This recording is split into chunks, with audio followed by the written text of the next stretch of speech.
ছেলেরা মেয়েদের কষ্ট কখনোই বোঝে না। বেলা 10টা অবধি ঘুমায় পড়ে পড়ে আবার আমাকে জ্ঞান দিতে আসে। রাগ দেখিয়ে বেরিয়ে চলে গেল, কিন্তু স্বামীর ঘরে যতই করো বলবে কি করেছে, ওদিন বরের রাগ হয়ে গেছে, বলছে যে আজকে ভাত পাবো তো আমি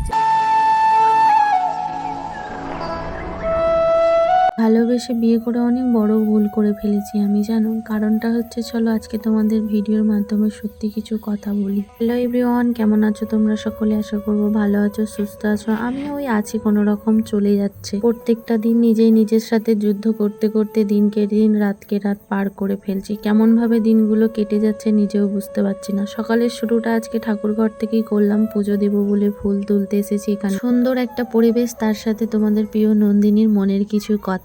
দেখতে দেখতে 5টা বছর হয়ে গেল, জানো। এভাবেই চলে যাচ্ছে। কখনো নিজের সাথে যুদ্ধ করছি, কখনো কারোর সাথে যুদ্ধ করছি, কখনো বা পরিস্থিতির সাথে যুদ্ধ করে যাচ্ছি। জীবনটা কেমনই যেন একটা এলোমেলোর মধ্যে দিয়ে কাটছে, কেন জানি না। পরিস্থিতি যতই ভালো করার চেষ্টা করি, কিছু না কিছু ভাবে পরিস্থিতি খারাপ হয়েই যায়। জানি না কেনটা এটা আমার সাথে হয়। যখনই ভালো কিছু করতে যাই তখনই আমি মানুষের কাছে খারাপ হয়ে যাই, কেন জানি না। এই যে একটা সোশ্যাল মিডিয়ার মাধ্যমে তোমাদের কাছে একটা সুন্দর ভিডিও তুলে ধরি, সেখানেও মানুষের গালাম কত কিনা সহ্য করতে হয়। কখনো পাড়ার লোকের কাছে অপমানিত হতে হয়, কখনো নিজের মানুষদের কাছে অপমানিত হতে হয়। যতই ভালো করার চেষ্টা করি, কারোর কাছে ভালো হতে পারি না, কারণ দিনের শেষে শোনাই যায় আমি একটা অন্য ধর্মের মেয়ে। এর ভিতরে প্রচুর কষ্ট লাগে, জানো তো। যখন মানুষ আমাকে অপমান করে কথা বলে, তখন একটাই কথা ভাবি যে সত্যি কি আমি ভালোবেসে বিয়ে করে ওকে ভুল করলাম? মানুষটা তো খারাপ নয়। ভালোবাসাটা কি সত্যিই অপরাধ, বলো তোমরাই? দিনের পর দিন যত দিন বাড়তে থাকছে, যেন মনে হচ্ছে জিনিসটা বাড়তেই থাকছে। মানুষ ভুলে যায় দিন গেলে, কিন্তু না। এখনই মনটা হয় যে সত্যি তাহলে আমি ভুলই করে ফেলেছি, এটাই মনে হয় যেন। বাকি আদার্স আমার কোনো প্রবলেম যে আমি অসুখে আছি, খেতে পাচ্ছি না, পড়তে পারছি না, এরকম কিছু না। প্রত্যেকটা দিন কতটা কষ্ট করে একটা ভিডিও রেডি করি, সেখানে ভালো কমেন্টের থেকে খারাপ কমেন্ট আমি বেশিই পাই। কেন জানি না মানুষ আমাকে অপছন্দ করে, শুধুই কি ধর্মর জন্য? তবে ছাড়ো, যারা খারাপ বলে আমি তাদের জন্য ভিডিও করি না। যারা আমাকে ভালোবাসে আমি তাদের জন্যই ভিডিও করি। আমাকে অনেক মানুষ চিনতো না, জানতো না। এখন রাস্তাঘাটে যেখানেই যাই মানুষ বলে তুমি ভিডিও করো না, তোমার ভিডিও দেখি। তখনই মনটা ভরে যায়, জানো, যে সত্যিই মানুষগুলো আমায় চিনতো না, জানতো না, যে মানুষগুলোর কত ভালোবাসা পাচ্ছি। তবুও পরিস্থিতি আমাকে কাঁদায়। বাজে এখন 1টা 16, রান্না হচ্ছে, বরের রাগ হয়ে গেছে, বলছে যে আজকে ভাত পাবো তো আমি কেন, বলছে তাই মনে হচ্ছে। আমি কি খেলা করছি? বলছে হ্যাঁ তাই তো মনে হচ্ছে। সকাল থেকে উঠে এত কাজবাজ হচ্ছে, মানে সকাল থেকে উঠে বসে নেই আমি। কতগুলো চাদর ছিল বিছানার, ওই যেগুলো সব ধুয়ে মেলে দিয়েছি। নিজেও দেখলো, এক বালতি জল টিপে দিতে বললাম, হাসছে, দিয়ে আমাকেই উল্টে বলছে এক বালতি জল দাও তো, বাথরুমে যাবো। তাহলে ভাবো, ছেলেরা মেয়েদের কষ্ট কখনোই বোঝে না। মেয়েরা একটু ফোন ঘাটলে, তারপরে শুয়ে থাকলে সেগুলোই ছেলেদের চোখে পড়ে, কিন্তু সারাদিন যে কত কাজ করে সেগুলো একবারও চোখে পড়ে না। তাই রাগ দেখিয়ে বেরিয়ে চলে গেল। বলছে 12 মাসে একই থাকলে হবে, মানে সকালে ওঠাটা একটু দেরি হয়, এটাই যা। ভাবি রোজ সকাল সকাল উঠবো, কিন্তু উঠতে না পারলে সেটা কি আমার দোষ বলো? সেটা আমার দোষ নয়, একদমই নয়। অভ্যাসটা খারাপ তো কি করবো। যাই হোক, সেটা আর বলে তো লাভ নেই। আমার রাগ হয়েছে চলে গেছে বেরিয়ে গামছা আর টুপি চেয়ে পাঠা দিয়ে জয়কে দিয়ে কোথায় গেল কি জানি।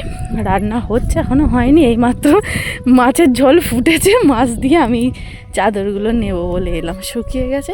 দেখো না, 4টে চাদর ছিল। একেই আমার হাতটার জন্য আমি খুব একটা তাড়াহুড়ো করে কাজ করতে পারি না, সেগুলো চোখে দেখতে পাই না। সেগুলো কখনোই বলবে না যে হ্যাঁ গো মানুষটা একা হাতে করে, একটু হাতে হাত লাগিয়ে দিই, তা দেবে না। মন মর্জি, যখন মন হবে তখন দেবে, তার আগে দেবে না। আর উল্টে আমাকে আবার দোষ দেখাবে। তো বড় বড় চাদর জানো কাচতে পারি না, তো কষ্ট হয়। সব হাওয়ায় পড়ে গেছে, সব শুকিয়ে গেছে। আর প্রচুর হাওয়া দিচ্ছিল, হাওয়ায় পুরো জড়ো হয়ে গেছে। জামা কাপড় পরে আছে এক গাদা, নিজেরগুলোও ধোবে না, শুধু আমার ভরসা করবে, জানো, যে কখন ও ধুয়ে দেবে। আমি তাই বললাম পরিষ্কার পরিচ্ছন্ন পরবো, পরিষ্কার পরিচ্ছন্নই শোবো, সেটা তো করলে হবে না, একটু গতরটা তো নাড়াতে হবে। যতই করো পরের বাড়িতে কখনো নাম পাবে না, বুঝলে। মায়ের বাড়িতে একটু কিছু করলেই বাপের বাড়ি আহাগো আমার মেয়েটা এটা করেছে ওটা করেছে, কিন্তু স্বামীর ঘরে যতই করো বলবে কি করেছে ওদিকে, সেটাই শুনতে পাবে। আমার বর বলে এটা, কিন্তু এত করি এত করে দিই, যেটা বলে সেটাই। তাও বলবে কি জানো, কি করো তুমি সারাদিন, দুটো মানুষের রান্না খাওয়া করতে এত সময় লাগে? কিন্তু আরও বাড়তি কাজগুলো দেখতে পাই না, যে মানুষটা টুকটাক এটা ওটা সেটা করেই যায় একা হাতে। আমি কখনো ওকে একটু সাহায্য করি না। তবে রাগ দেখালো, আমারও কিছু যায় আসে না। এতগুলো চাদর, হ্যাঁ, আর বিছানার চাদর ধোয়াটা অতটাই সহজ নয়। এই দেখো, এক গামলা জামা কাপড় শুধু জড়ো করে রেখেছে, সার্ফ ছিল না, নিয়ে এসে দিল কালকে, ওই জন্য আজকে থেকে টুকটাক করে একটু আধটু ধোয়া হচ্ছে। সকাল থেকে উঠে আমি একা হাতে সমস্ত কিছুটা, সকাল থেকে উঠে এই 1-2 পর্যন্ত একটু বসে রেস্ট পাই না, জানো। উঠবো, ঘর দুয়ার ঝাড় দেবো, থালাবাটি বার করবো, গোপালের থালাবাটি আছে, জামা কাপড় কিছু থাকলে ধোয়া হয়, তারপরে তোমার স্নান করে গোপালের সেবা দেওয়া, নিজেরই খাওয়ার দুটো সময় পায় না, সকাল থেকে পেটে কিছু বার্নিং করবো, খিদে তো পেয়েছে। আরও আমাকে বড় বড় ডায়লগ দেয়, বেলা 10টা অবধি ঘুমায় পড়ে আবার আমাকে জ্ঞান দিতে আসে। মানে আমি মাঝে মধ্যে রেখে গিয়ে বলি যে সকাল সকাল উঠে করবে, দেখিনি কল পাম্প করে দেখবে কেমন লাগে। আর কলের জলটা নেমে যায় আমাদের, ওর জন্য আরও বেশি কাজ করতে অসুবিধা হয়। যে মাছের ঝোল এখন টকবক করে ফুটছে, বাটা মাছ নিয়ে এসেছিল, বড় বড় মাছগুলো, বাটা মাছ তো ছোট হয়, জানি না কি মাছ, বাটা মশলা দিয়ে পুরো তরকারিটা করেছি, হয়েই এসেছে। আর এই যে এখানে তোমার এটা ঘি করলা ছিল, ওই ঘি করলাটাকে ভাজবো, খুব ভালো লাগে খেতে। দেখো না, ঝড়ের মতো হাওয়া বইছে, দেখো পুরো ঝড়ের মতো হাওয়া দিচ্ছে। জানালাটা একটু খুলে রাখার জন্য, ওই জন্য জানালাটা দিয়ে রেখেছি, দিয়ে এখানে রান্না করছি। সব কিছুর অসুবিধাটা দেখবে না, শুধু তুমি একটু শুয়ে বসে থাকো, সেটা দেখতে পাবে। এখানে সবজি কুটছি, আর আমাকে ওরকম বলছে, আর সবজি করতেও আমার দেরি হয়, আলু টালু ধরতে পারি না, অনেকটাই সময় লাগে। এবার আস্তে আস্তে ধীরে ধীরে করি আমি, দিয়ে সবজি কুটছি, দিয়ে বলছে আজকে আর রান্না হবে তো? হ্যাঁ হবে, খাওয়ানোর থেকে না খাওয়ানোই ভালো, খেয়ে বদনাম করে। আজকে একটু দেরি হয়েছে, ধোয়াধুয়ি করছিলাম বলে, নাহলে সকালই রান্না হয়ে যায়, 1টার মধ্যে 1:30টার মধ্যে হয়ে যায়। তাই না, রান্না হয়ে গেলেও সকাল খাবে না, খাক বা না খাক। কদিন তো তরকারি মুড়ি করে দিচ্ছিলাম, ডেলি তরকারি মুড়িও খাওয়া যাবে না, রোজের ভালো লাগে। এখন দিন রুটি করে দিচ্ছি, কোনদিন পরোটা করে দিচ্ছি, তাও বলছে তরকারি রোজের ভালো লাগছে না। তাহলে আমি কী করে খাওয়া বলো, সকালে নিজের জোগাড়টা তো নিজে করতে হবে। তাও এখন বিট গাজর নিয়ে এসেছে, বিট গাজরের জুস করে দিচ্ছি, ও খাচ্ছে, আমিও খাই। ওটাকে সকালবেলা আছে, বাইরে বাজার গেলে একটু কিছু খাবো, যেটা মন হবে না সেসব খাবে, শুধু তোমার ওপরে রাগ দেখাবে। একাই থাকি, কারো কোনো কথাই থাকি না, কারোর সাথে বেশি মিশিও না। যে মিশতে আসে, যে ভালোবাসা দেয়, তাকে ভালোবাসা উজাড় করে দিই। বিছানার চাদরগুলো কেচেছিলাম, পর্দাটাও কেচেছিলাম, পর্দাটা লাগিয়ে নিচ্ছি। এখানে আর দাদু পাশে বসে বসে গল্প শোনাচ্ছে আমাকে। দাদু এসেছিল, দাদু পাশে বসে বসে গল্প করছিল, আমিও দাদুর সাথে একটু গল্প করছিলাম, করতে করতে পর্দাটা লাগিয়ে দিলাম। ভিডিওটা শুট করেছিলাম পয়লা বৈশাখের দিন, তো দিনটা পার হয়ে গেছে বলে আর সেরকম কিছু বললাম না, এমনি নর্মাল ভাবেই তোমাদের সাথে শেয়ার করে দিলাম নিজের মনের কিছু কথা। এখানে বাটুল রাগ করে বসে আছে, কারণ হচ্ছে সবাই একটা নিমন্ত্রণ বাড়ি যাচ্ছে। আমাদের একটা সামনেই দিদা আছে, দিদাদের ওইখানে যাচ্ছে, দিদার বোনের ছেলের মুখে ভাত, সবাইকে আমাদের বলেছিল। তাই বাটুলের সাথে একটু মজা করছিলাম যে তোকে নিয়ে যাবে না। বাড়ির পুরুষ মানুষরা কি ভাবে বলো তো, যে মেয়েদের কোনো কাজ থাকে না, দুটো রান্না খাওয়াই তো কাজ করে, কিন্তু মেয়েরা আমরা কাজ বার করলে কাজের আর শেষ হয় না। বিছানার চাদরগুলো সব কেচেছিলাম, তাই একটা একটা করে ভাঁজ করে নিচ্ছে। আমি একবারই ধুই, যেন সমস্ত কিছুটা জড়ো করি। এই যে চাদরটা দেখতে পাচ্ছ, এটা দিয়েছিল আমাকে আমার বাপির ঘরের জন্য নিয়ে এসেছিল, দিয়ে আমাকে বলছে মানুই চাদরটা নিবি, চাদরটা দেখতে বেশ ভালো লাগছে। আমি বলছি দেবে, দাও তাহলে বাপি। তো বাপি দিয়েছে, চাদরটা কেমন তোমরা বলবে। আমি বিছানার চাদরটাও পাচ্ছি, তোমরা দেখো। শুধু এটা আমার কাছে বিছানার চাদর নয়, বাবার দেওয়া ভালোবাসা, সেই স্মৃতিটা আমি রেখে দিয়েছি খুব যত্ন করে, কারণ হচ্ছে সেই মানুষটা তো আর আমার জীবনে নেই। যেখানেই থাকুক ভগবান ভালো রাখুক, সুস্থ রাখুক, এটাই বলবো।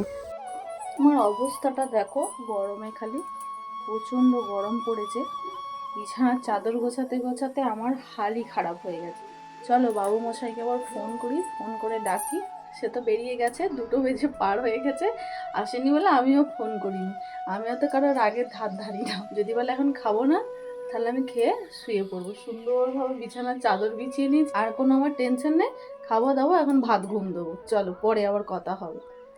মানুষের রাগ অভিমান ভাঙাতে ভাঙাতে বড়ই ক্লান্ত হয়ে গেছি, জানো। মাঝে মধ্যে ভাবি যে আমি তো এরকম ছিলাম না আগে, এরকম হয়ে গেছি, পরিস্থিতির সাথে সাথে নিজেকেও কতটা নিজে চেঞ্জ করে ফেলেছি। এই গামলাটার 1 গামলা জামা কাপড় ভিজিয়েছিলাম, জানো, কারণ হচ্ছে কয়দিন তো জলই দিচ্ছিল না, এত জলের অসুবিধা হচ্ছিল, তাই জলটা দিয়েছে বলে আমি আমার যাকে বলছি তোদের কি আজকে কোনো কাজ আছে, আমাকে বলছে কেন রে কি হয়েছে, আমি বলছি কলতলাটা তাহলে আমাকে একটু ছেড়ে দে না, আজকে আমি জামা কাপড়গুলো সব ধুয়ে নিই, কারণ জলটা খুব সুন্দর দিয়েছে, জামা কাপড়গুলো আমার ধোয়া হয়ে যাবে, তাই আমি জামা কাপড়গুলোও ধুয়ে নিলাম। তবে এই কথাটা একদম সত্য কথা, একটা মানুষ কখনোই সবার কাছে ভালো হতে পারে না। তুমি যতই ভালো হওয়ার চেষ্টা করো, মানুষ তোমাকে খারাপ ছাড়া কখনোই ভালো বলবে না। 2 ফুটা নিয়ে আসছে বাঁটুল আর বাঁটুলের কাকু, গলার আওয়াজ পাচ্ছিলাম তো। এই দেখো আসছে। কি এনেছিস? দে, কি এনেছিস? নতুন খাতা দে। হ্যাঁ, গাড়ির সাথে নতুন খাতার কি সাথ? হ্যাঁ রে, দাও নতুন খাতা আনতে গেলে মুখে বড় বড় কথা বললে হয় না, একটু নতুন খাতা খাওয়াতে হয় আজকের দিনে, জানো? আমরা কারো কাছে নতুন খাতা হচ্ছে, আমি এখন বলেছি যে আমাদের নতুন খাতা করবে না, বলছে আমাদের আবার কার কাছে ধার আছে। আমি বলছি ওই তো ওই দাদুর দোকানে 10 টাকা আছে, মামার দোকানে 50 টাকা আছে। দিয়ে এরকম ব্যাপার নয় যে ধার থাকলেই নতুন খাতা করতে হয়, তা নয়। যাদের সাথে যাদের ভালো মানে লেনদেন থাকে দোকানে করে, বই কি করে না বলো? আমাদের তো ধারটার অত আমরা কারো কাছে করি না। এই টুকটাকে দাদুর দোকানে হয়তো নিলাম বা ওই মামাদের দোকানে হয়তো নিলাম, এরকম ভাবেই আমাদের। সেরকম ভাবে যে বিশাল ধার দেনা কারো কাছে নেই। হ্যাঁ, দেখো মাটুলদের হচ্ছে মাংসের দোকানের ধার। এখন কেন ওরা মাংস বেশি খায়? মাংসের দোকান থেকে ওদের এখন নতুন খাতা আসছে, তাই তো? না, ওই তো কি বলছে চুনির দোকানে চলো, মানে সেই দারোয়াশনিতে সে কাকার দোকানটায় যেখানে ওর মাকে ডাক্তার দেখিয়েছে, ওই জন্য বলে দিল চুনির দোকানে চলো তাহলে। সেই দোকানে নতুন খাতা দিয়ে গেছে ওদেরকে? খাতা নেই, কার্ড আমাদেরকে একটা দিয়ে গেছে, ওদেরকেও একটা দিয়ে গেছে কার্ড। দুটো দিয়ে পাঠিয়েছে। আমাদেরকে কেন কার্ড দেন? এমনি দিয়েছে, দুটো কার্ড দিয়েছে। ওতে তো কোনো বাকি টাকি দেয়নি, এমনি নিমন্ত্রণ। কার নাম দিয়ে দিয়েছে? কারো নামও দিয়ে দেয়নি, দুটো কার্ড পাঠিয়েছে। ওই তোমার পিন্টুর ভাইপো দিয়ে গেল। আমি তো কোনদিন যাই না ওদের, মানে গেলো আমি যাই, এই তো পরশুদিন গেলাম, কিন্তু আমাকে চেনে না। দেখ, দুটো দিল আমাদের বাড়িতে, বললো কাকিমণি তোমাদের একটা আর বাটুলদেরকে একটা দিয়ে দেবে, দিয়ে দিন। তাহলে এখন কোথায় যাবি হাল খাতা করতে? জানালাই পড়ে আছে। বলছি এখন তাহলে হাল খাতা করতে কোথায় যাবি? হুম হুম, হাসি। হাল খাতাও বলে, শুধু নতুন খাতাই বলে না। কি বলছিস বল? এই তো এটা দিয়ে, এমনি কার্ড দিবে, এমনি তো বললাম আমি। নাম ঠাম নেই। নাম দিয়ে দেয়নি। বাইরে ঝড়ের মতন হাওয়া দিচ্ছে। যাচ্ছে এখন কোথাও? জানলা খুলে দাও। খুলে দিয়েছি, এই দিকেরটা খুলো না, কইটা নোংরা আছে, খুলো। ঘরটা পুরো ঠান্ডা হয়ে যাবে। ওই দিকেরটাই যা খুলেছে ঠান্ডার গাদা হয়ে যায়। তো থালা বাটিগুলো গুছা। সব নিয়ে চলে গেছে রে বাড়ি। নতুন খাতা দেখো, আমি বাটুলকে কিন্তু নতুন খাতার খাবার দিচ্ছি। নে রে বোদে, আজকে ওর আবার মানিব্যাগটা খা না, নে নে বোদে, ভালো রে, কুটুম বাড়ির হোক আর যারই হোক, নে না খা। আচ্ছা, কুটুম বাড়ির সাথে কি সাথে, তোকে তো আমি বোঁদে দিচ্ছি, খাওয়া নিয়ে দরকার নেই। এই বোঁদেটা হচ্ছে আমাদের সেই ওইখানে সেই যে দিদাটা সেই ঠাকুর পেয়েছিল না, ওই দিদাটার নেমন্তন্ন ছিল। আমি যাইনি আর ও যাইনি, বাকি সবাই গিয়েছিল। দিয়ে ওইটা ওর ঠাকুমা এনেছিল, আমি পায়েস আনতে বলেছিলাম, পায়েস খেতে যেহেতু ভালো লাগে, তাই পায়েস আর ওই বোঁদে নিয়ে এসেছিলো। বোঁদেটা আমি খাইনি, ওকে দেবো বলে রেখেছিলাম, আর পায়েসটা খেয়েছিলাম। তাই ওকে বলছি খাবি, বলছে না খাবো না। সেই 4টের সময় বসেছি কলতলায়, অত জামা কাপড় ধোয়া হয়েছে, এত থালাবাটি ধোয়া হয়েছে, ঠাকুরের থালাবাটি ধুয়েছি। তাই আমি আমার বরকে বলছিলাম মুখে বড় বড় কথা বললে হয় না, বুঝলে তো, খালি কি করো কি করো এটা বললে হয় না। দেখো কাজ করে দেখাবে একদিন।